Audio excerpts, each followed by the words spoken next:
जी अस्सलाम वालेकुम रहमतुल्लाहि व बरकातहू। अब आगे आपको मैं एक वीडियो दिखाऊंगा, आप उस वीडियो में देखें कैसे जो है वो इसराइली हरामजादे खंजीर कुत्ते इंसान जो क्या यानी कि सरेआम जो है वो उन पर गोलियां बरसा रहे फ़लस्तीनी के ऊपर, वो भी इंशाल्लाह मर्द मुजाहिद बने हुए हैं, वो जो उनका डट के मुकाबला कर रहे हैं, उनको पत्थर मार रहे हैं। तो जागना चाहिए हमारे हुक्मरानों को। हमारे प्राइम मिनिस्टर इमरान खान से ये दरख्वास्त है, वो जो तुर्की के जो है वो तैयब उर्दवान, उनसे दरख्वास्त है कि ईरान जितने भी इस्लामिक ममालिक हैं आएँ और फ़लस्तीन के हक़ में और कश्मीर के हक़ में जो है, हमें कुछ नहीं चाहिए। जो लोगों का हक़ है, जो सही बात है वो करे। जो अमेरिका फुल जो है फ़लस्तीन का वो इसराइल का साथ दे रहा है, तो अमेरिका जो भी कर ले तो इंशाल्लाह इस्लाम का आगे कोई कुछ नहीं।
قوات الاحتلال الآن تقتحم المسجد الأقصى وتطلق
قوات الاحتلال الآن تقتحم المسجد الأقصى وتفرق الشبان.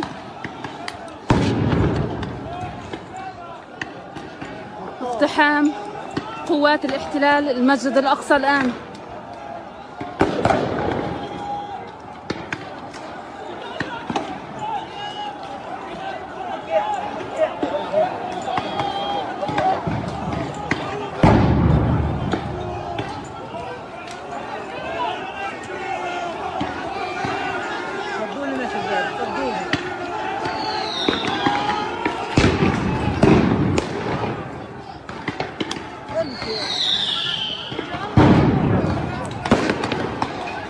الآن مواجهات عنيفة الآن في المسجد الأقصى. قوات الاحتلال تقتحم العشرات المسجد الأقصى وتطلق قنابل الصوت.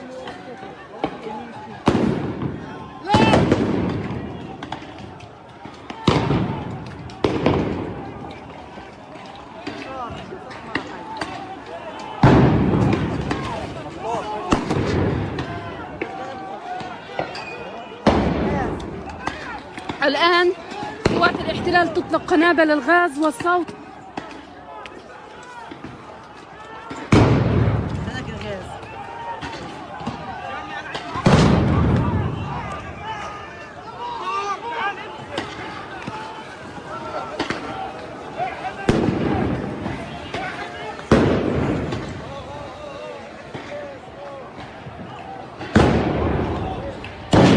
مواجهات عنيفة الآن تدور في المسجد الأقصى. قوات الاحتلال تقتحم المسجد الأقصى بالعشرات. يا الله النطاطة، اوعى صار لك شيء؟ صار لك شيء؟ التمرير؟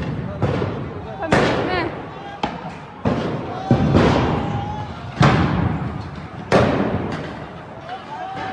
الرصاص المطاطي الآن أطلقته.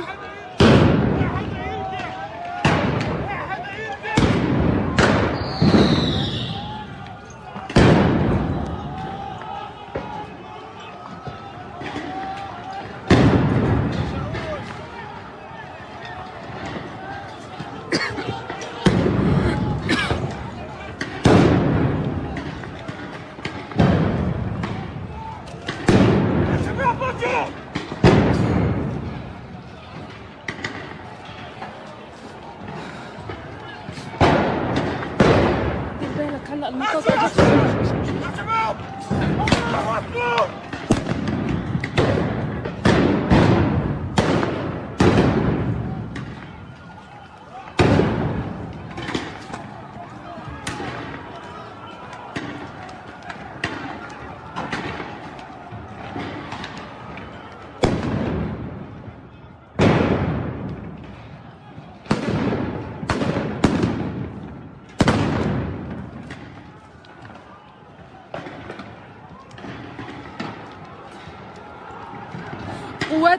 قوات الاحتلال تطلق الآن غاز.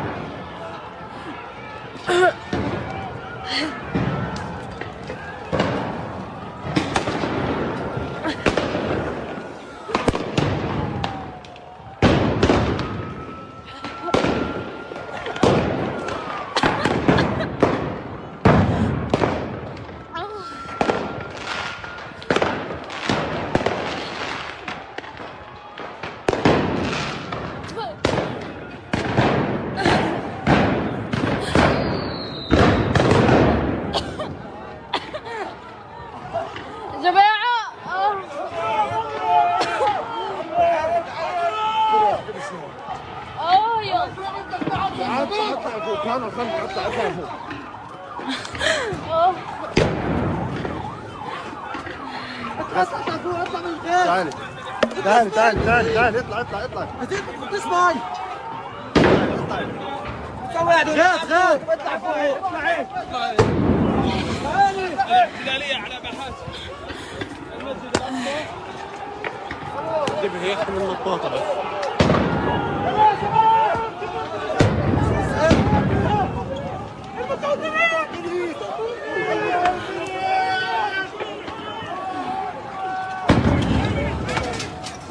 ايوه ارجع ارجع ارجع ارجع ارجع ارجع ارجع تعال يا خالتي تعال رجعوا قوات الاحتلال تطلق الغاز وقنابل الصوت بكثافة في المسجد الأقصى. مواجهات عنيفة الآن تدور بين الشبان وقوات الاحتلال.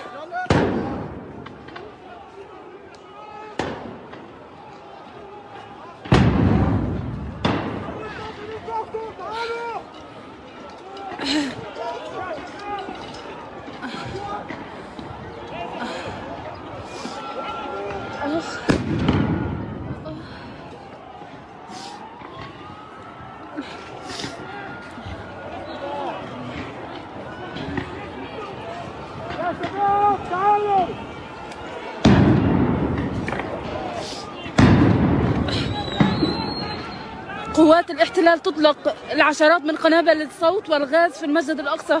مواجهات عنيفة الآن.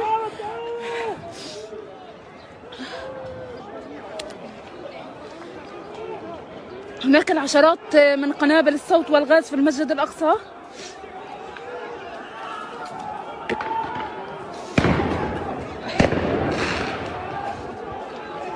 الآن إصابات الآن.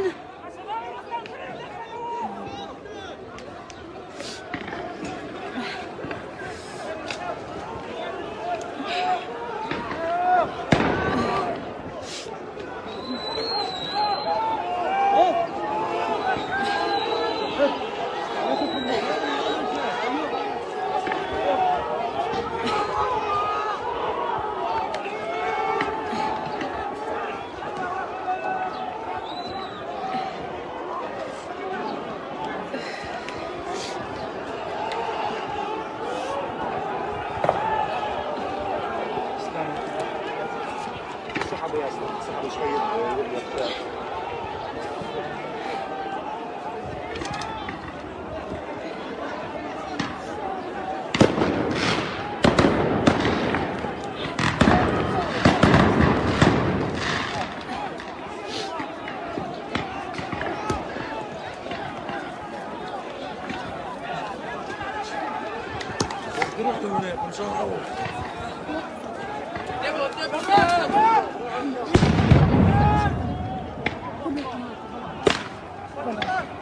برضه عشان ساعتها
مطاط شباب.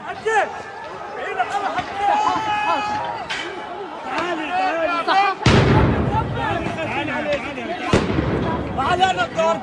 ايوه.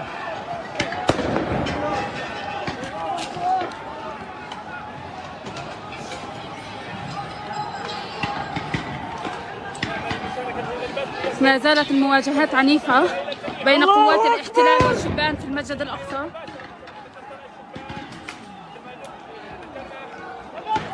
قوات الاحتلال تطلق عشرات من قنابل الصوت والغاز والرصاص المطاطي.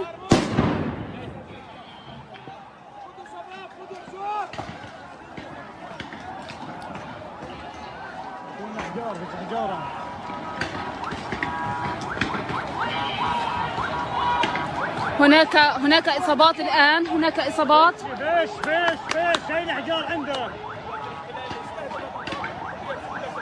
الآن قوات الاحتلال تتقدم.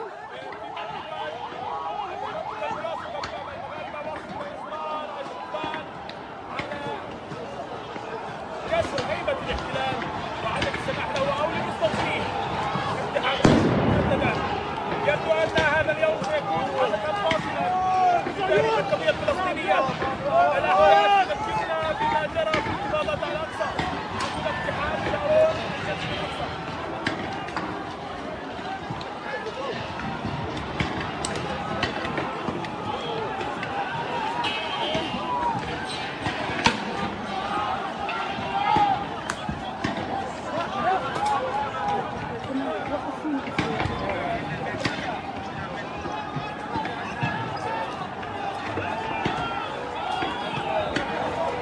أعطيهم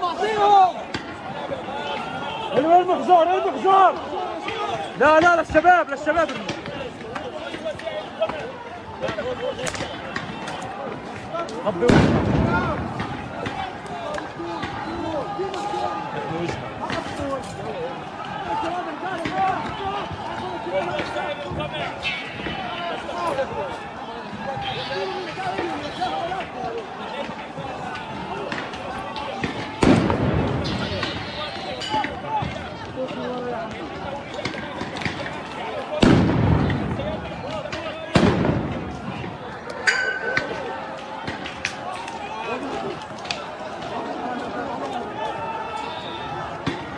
مع الشباب اللي خاد لازم نجي عندهم. لازم ننزل شباب 20 شاب ننزل عند هذولاك الشباب عند الكاس.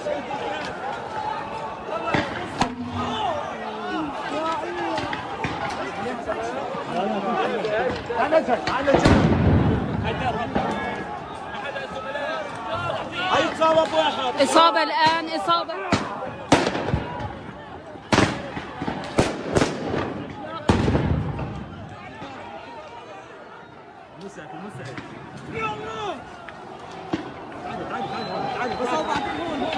وقفي هون. متصور ليش يا عمي؟ ارجع ورا. طيب ارجع ورا يا عم. شوف يا عم، شوف لنا يا عمي. شوف الشباب حطوها عشان يضربوا يا اخي. ليش عشان يضربوا هم اكثر. والله يا عمي. يلا تفضل تعال تعال. شوي أغلبك شوي.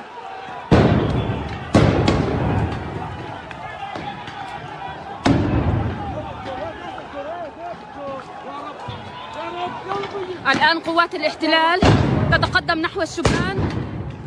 مواجهات جدا عنيفة الآن تندلع في المسجد الأقصى. ما دير بالك، صعب علينا.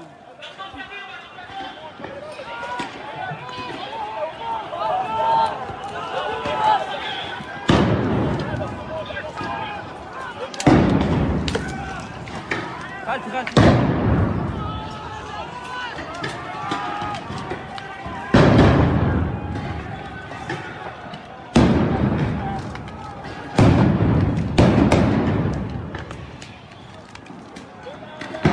الوضع جدا متوتر داخل المسجد الأقصى. يلا اطلع فوق.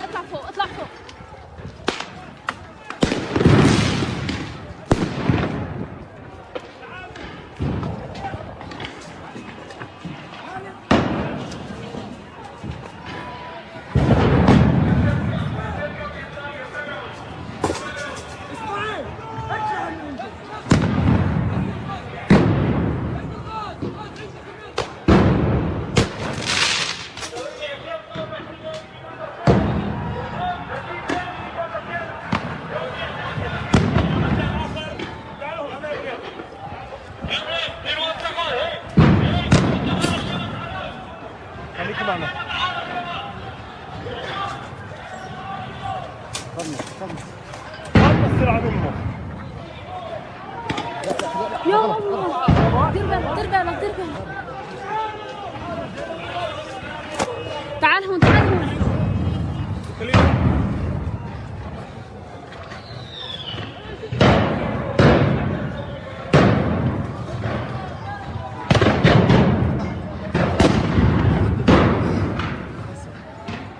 يتجاوز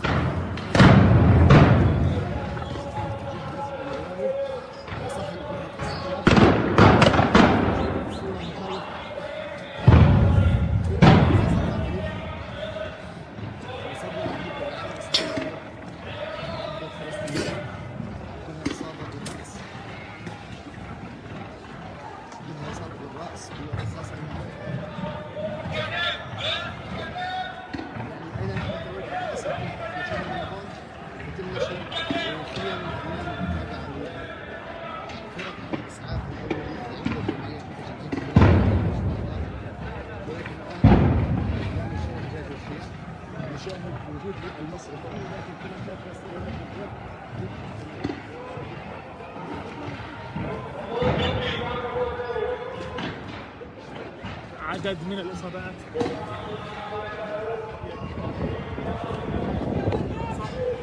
كثر اعتداء قوات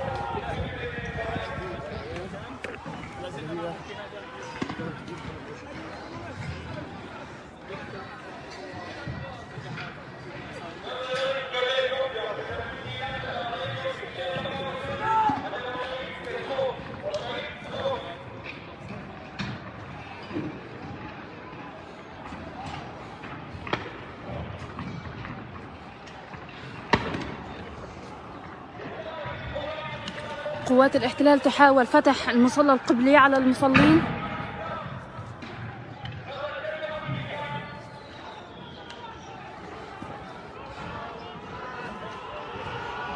هجمة مرتدة للشبان صوب قوات الاحتلال، وقوات الاحتلال تتراجع بعد الشيء مجددا.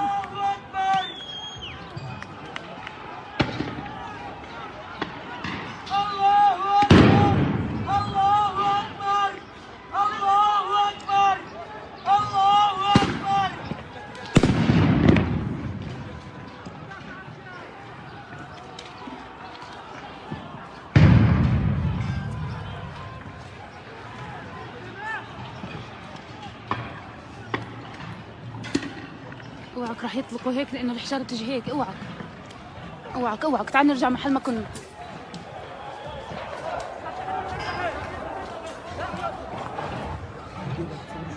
بدهم نقرب زوم على الجنود.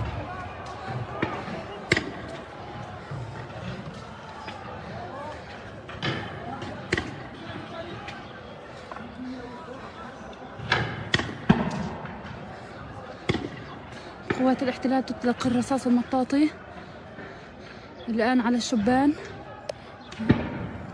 شكلها بتطلق غاز.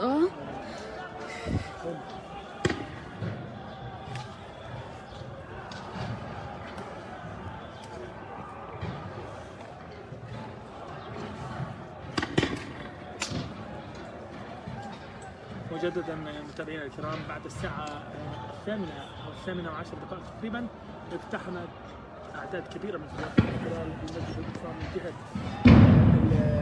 باب المغاربة. في ذات الوقت الذي اقتحمت فيه باب المغاربة، مسجد الأقصى من باب المغاربة، قام عدد من جنود الاحتلال المتمركزين فوق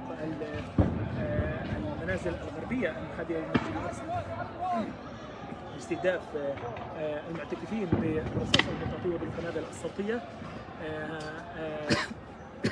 عقب ذلك وبالغاز الأسيل للدموع. عقب ذلك اندلعت مواجهات عنيفة مع الشبان الفلسطينيين الذين يرفضون حتى هذه اللحظة مغادرة المضارب. كما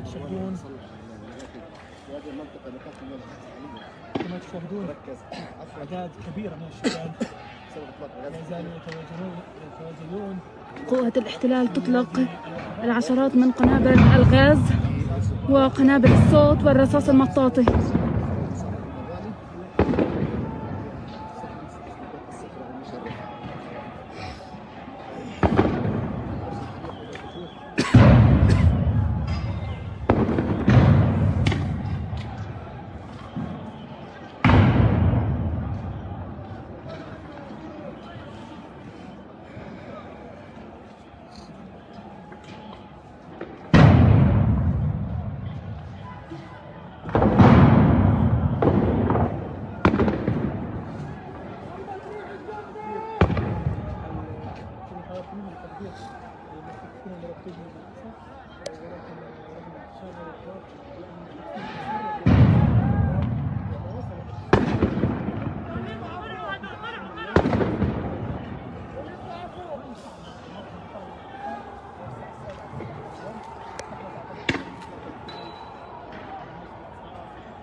كنت تسمعني؟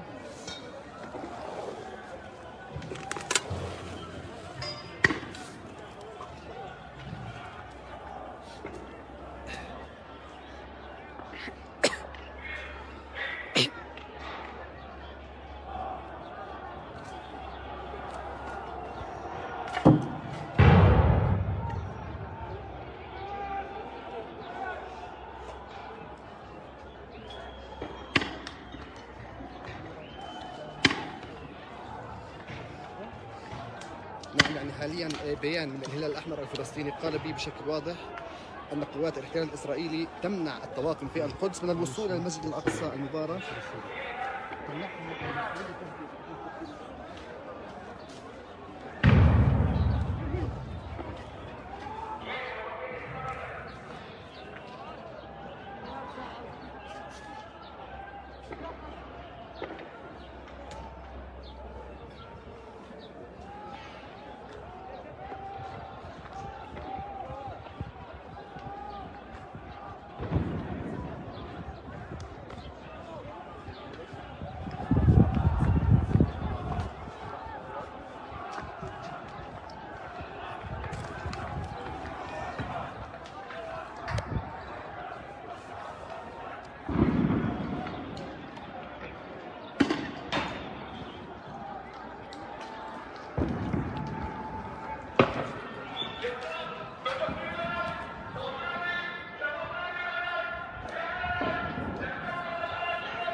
الآن أصوات الشبان ينادون على الإسعافات.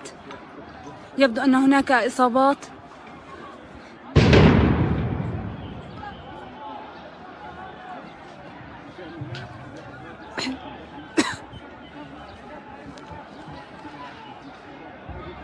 الآن الإسعافات تنقل الإصابات.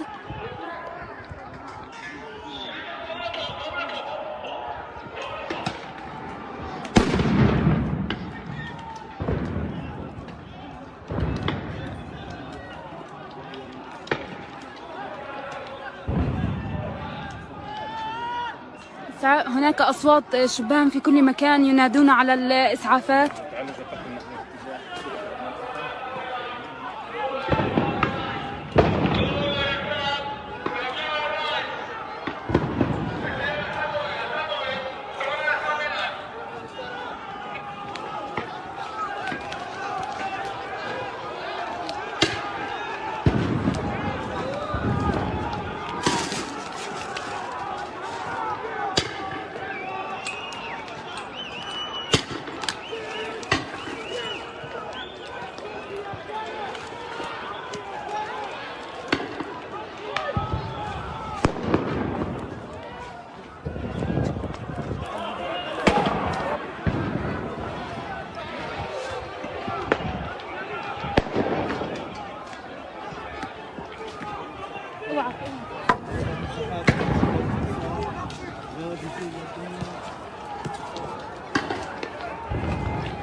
الأسلحة القبلي. لا اوعك اوعك اوعك اوعك اوعك. ساحة أرض، ساحة أرض، مجزرة. طالع لايف الشرطة.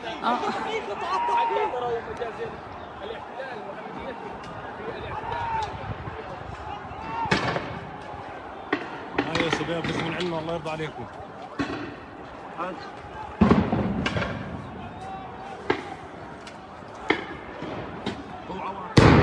يا شباب مش من عندنا يا شباب. تعالي. لا بس هم المهم يجوك يضربوا من عندنا. احنا بخير. الآن أيضا تطلق قنابل الصوت في ساحات قبة الصخرة، قنابل الصوت والغاز.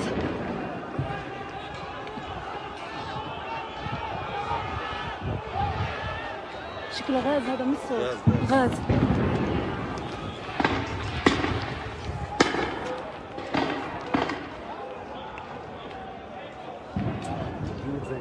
غاز مسيل زي اللي معه. اصابات بالمئات، مجزرة حقيقية المسجد الاقصى. جنود الاحتلال يعترون المسجد القبلي، محاولة لاقتحام المسجد القبلي. الرجاء على طواقم الاسعاف التوجه الى المسجد الاقصى، الوضع خطر جدا.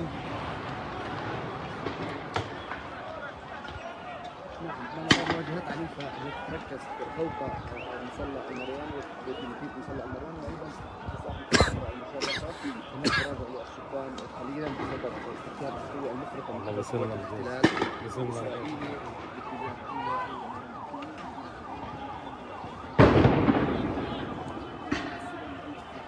داخل المسجد الأقصى من قبل المصلين. سنحاول تقريب الصورة أكثر. ماجد، هذه الصورة، هذا أحد أبواب المسجد القبلي كما نشاهد من تلك الفتحة الصغيرة الموجودة في أعلى الباب.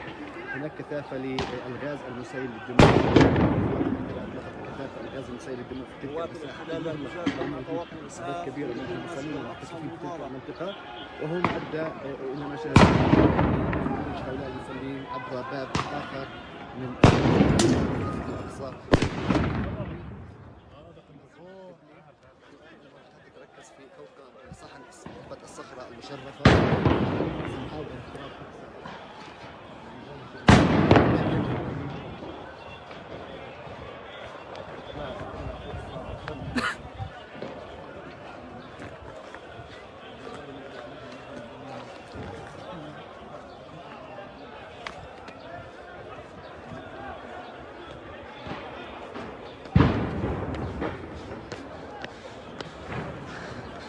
تنتقل المواجهات الآن إلى ساحات قبة الصخرة.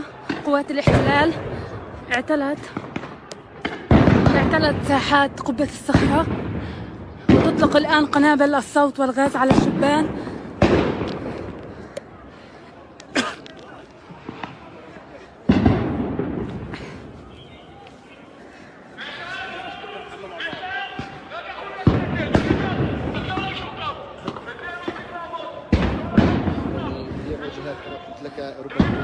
هناك إصابات كثيرة في المسجد الأقصى الآن.